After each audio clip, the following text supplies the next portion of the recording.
Hello and welcome back to Nobby on Cars. We are having a first look at the all-new Opel Astra, which is just launched in Ireland from about €28,000. There's petrol options. You can't but fail to realise there will be an electric one on the way at some point, but this is a 130 brake horsepower diesel, say nothing, sketch, which will deliver 5 litres per 100 kilometres. And that is quite important to some people. And actually, where I am today, I'm actually not quite sure. Some forest somewhere in the middle of Ireland. And I didn't pass any electric chargers. In fact, I didn't even pass a petrol diesel station on the way here. So diesel in certain parts, still quite important. Other thing is, if you're of a certain vintage in Ireland, Opel will mean something to you. It'll mean good times because the Irish team were sponsored by them in Italia 90 and USA 94. And for that reason, a lot of people will associate that brand with Jack Charlton's era. For those too young to remember any of that, well then Opel's just another brand. And their point is they want to get back on top. So this is very similarly linked with the Peugeot 308, which we've had on the channel. We established that that's well able to put it up to the Golf, but the question is, can the Astra put it up to its cousin? Let's go find out. Nose-wise, Opel visor, that's now a thing. We have LED lights, really crisp and bright. We have a bit of a grille gun on here because it's an internal combustion engine, so it needs one, but it's ever so discreet. And in black now, this is quite an understated vibe. There's a crease going on in the bonnet here, but it may not be that easy to see it.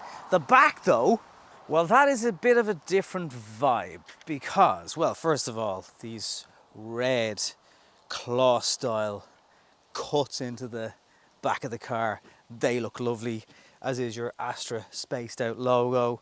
You've got a reversing light down here, or is it a fog light? Have we got any? There's no fake exhaust. Some people like that. Your boot is accessed by a flippy Opel badge. Now, it's not the biggest boot in the world. Eyeballing it, it's kind of like the standard late 300-ish boot that you'll get in something like a Golf or whatever. There's space down here, and then further below, no room for an actual tyre, but there is stuff for hiding things. And who would want to change a tyre at the side of the road like? That's so 2018. Boot spoiler's also nice. Love the way it just clips out here. In fact, I was behind a Porsche 911 today on the way down on a very similar brake light and spoiler, and costs an awful lot less. Speaking of prices, $34,995 if you'd like an elite version in diesel. I think a big selling point of this car will still probably be petrol, however. I've deliberately left these seats kind of, my standard driving position, about 5'10". Where passenger seat is also quite far back. It's still okay, like it's not bad. You can raise that, give a bit more head support. Yeah, there is an armrest. Yeah, there's access to the boot, which is all very useful. And then there's USB-C charging in the back, and there's a couple of vents for air, and I think it's actually quite all right. Decent head height, nice view into the front of the car, not too claustrophobic. Not quite sure what that material is, but it feels all right. And the Isofix are opened by zips, which I really wish they wouldn't do, but actually I can feel the metal bars there, and they are reasonably easy to get access to. So look, we'll let them away with it. Yes, the press, yes. Okay, so we got leg extenders on the seats. That is good. Opel have a big, huge steering wheel, particularly the centre part, and from memory, that was always a thing with them. Growing up in the early 90s, they had big, huge steering wheels. Now, there are some switchgear that's going to feel very like a Citroen and a Peugeot and an Opel, which starting with is the electric handbrake, armrest. Actually a good bit of storage down here. Manual 6-speed gearbox, tell you more about that a bit later on. Your screen is a little bit small, like as screens go by today's standards, but one thing that's very important is it's fast to maneuver through, and the shortcut buttons for lots, including your climate, your aircon. You can access another storage area down here. There's USB-C. Charging again going on, so you will need one of those adapters. They're a tenner in somewhere like Paris City. They haven't paid me to say that, but you might need one of these if you're going from an older device. So there's a good bit of storage there. drink holders, not really for these size bottles, but they're there. That door will take a large bottle. Sorry, windscreen wipers. And you notice the way this instrument now sweeps around from the passenger to the driver. I like the little air vent adjustment in there. It's a little bit different. A little couple of different switches. Shortcut buttons on the steering wheel, so you're not fiddling for anything. And cruise control, thankfully, is all operated from here. So there's no fapping around with the older style column and everything here. And for those of you who are a little bit weird about this kind of stuff, the volume control knob, when you twist it, the little logo for volume and power stays upright. That can be quite important.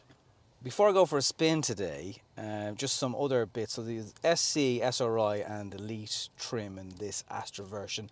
There's a 1.2 petrol, there's a 180 brake horsepower plug-in hybrid coming. There is a 225 petrol version also coming, that'll be in a 1.6. That's probably as close as we're going to get to a hot hatch in 2022, because there just doesn't seem to be massive appetite for them compared to what they used to be like. Opel have also claimed this car is autobahn proof, which means it's very, very stable at higher speeds. You won't get to enjoy those speeds, and even having been in the autobahn, I don't know if enjoy is the right word, but anyway, it's a very solid, stable, composed car, and you definitely feel that when you're in the drive. Every generation, every car manufacturer says the same. It's longer, wider, more headroom than the previous version, so that's a given. And just to recap, €27,995 is the entry-level price point for the Astra, which is kind of close enough to a decent spec Polo. So, all right value there. If you do want to get a bit sportier, the SRI trim is $31,995. That will probably be the sweet spot for a lot of people, but if you do want to go elite, to have everything included, then you're going to have to spend around mid-30s. It is a little bit clattery on initial startup, but to be honest with you, when you're on the move, and even second gear is a little bit short, but there's plenty of stretching its legs in third gear, and you know there's enough torque in this car to just keep you on the right track. Steering is quite light, kind of geared for city centre driving. You do feel it kind of firm up the faster you go, but all in all, it's a fairly non-event type of thing when it comes to steering the car anyway. I think the road noise levels are quite acceptable. A little bit of tyre noise, nothing too excessive. It can be a little bit firm at times, just depends on the imperfections in the road you're going over. Generally on a smooth road, absolutely fine, that you would expect it to be. Even the textures change there and it's got a little bit quieter again. But over firmer roads and potholes and stuff like that, you do feel a lot of what's going on, put it that way. Having put the car through its paces on kind of cross-country roads today, however, it handles well. It drives on well. You do feel engaged with the car. It's not like it's just taking you for a spin and you're just a byproduct. The more you kind of get into it, the more you rev it through the gears, the more rewarding it is to drive. It does like to be wound up a little bit, to be fair. Really nice low seating position if that is what you're interested in. Obviously a hatchback would be a little bit lower to get into generally, but plenty of movement in the seat, and also if you're adjusting the steering wheel, there's absolutely tons of, it's actually very springy. And you don't need to hold it down if you're trying to readjust it. And you have a really good line of sight into all your instruments and displays and everything like that. So quite well insulated from the outside world. A very nice Astra, or a very nice Focus actually. It's another car that in fairness does compete with the Opel Astra. I thought it was just me needing to get used to the clutch. For lovely short shifts on the gear stick, by the way, in the gear manual gearbox.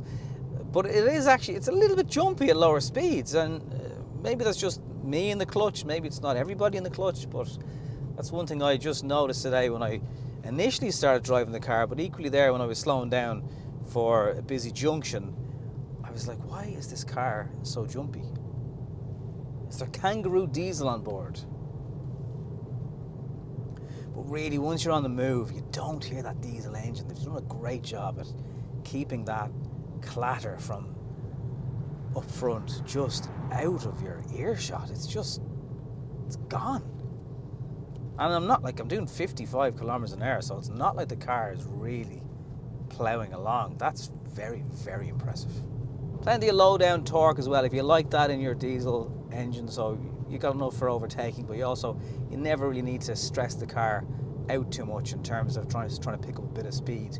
And as I mentioned, those lovely short changes in the gearbox, it's a nice job that they've done there. And, you know, just by the nature of the cars that are around press fleets these days and the models that are popular, it's quite rare that I'm actually driving a hatchback, and it's when you get into them, you really do appreciate how much more involved they are driving, how much less body roll they have coming into corners. They are generally a more rewarding car to drive, and you know, they're a bit of a treat really, because as I said, it is quite rare that you're in a hatchback these days.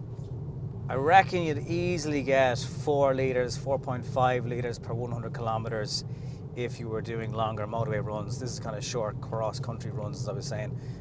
It's still a very, very respectable 5 litres per 100 kilometres, and that's with many different people driving the car over what is now almost 1,000 kilometres. So on very early initial looks, a car that's going to be fairly economical to run, looks all right, drives pretty well. It's got to be a car that you need to stick down on the final 5-6 models if you're not quite sure. And obviously that heritage with Opel that I mentioned, and Ireland doing well back in the 90s, if you are a little bit older, it's probably another reason to, I don't know, I mean, some people actually thought for a while back then that Opel was an Irish brand, you know. They had massive market share. And now, not so much, but cars they're really, really solid. And the fact that Stellantis Group now is behind it as well, and the platform this car is on, it's a car that's here to stay. So thank you today for having a little look around with me at the all-new Opel Astra. Standard spec, like ESP is standard, forward collision of alert is standard, adaptive cruise control, lane keep assist, heated perforated leather steering wheel. This is on the Elite version, of course, which is kind of the one you're going to want. Wireless Apple CarPlay and Android Auto, Opel Connect, the Napa leather seat trim, the Cadet. Oh, nice touch back to the old days of those 17-inch alloy wheels, which actually, they look all right. I mean, they're, you know, bigger. Again, they're all kind of copying that 1 Series vibe, particularly over the back. The front maybe not as remarkable, but a nice roofline as well. So all in all, look, it's a good looking car. We need to get back into hatches. We're obsessed with crossovers in this country and many other countries, but it is time. They're better to drive. Look around a hatchback again. The kids, the boot's the same-ish anyway. So look, it's worthy of a look. The Golf is no longer the leader. Volkswagen, they're going in another direction anyway. So if you want a hatch, another one for the shortlist. Thank you very much for watching. Any comments or questions, please do leave them down below. And if you haven't subscribed yet, come on. Thanks for watching.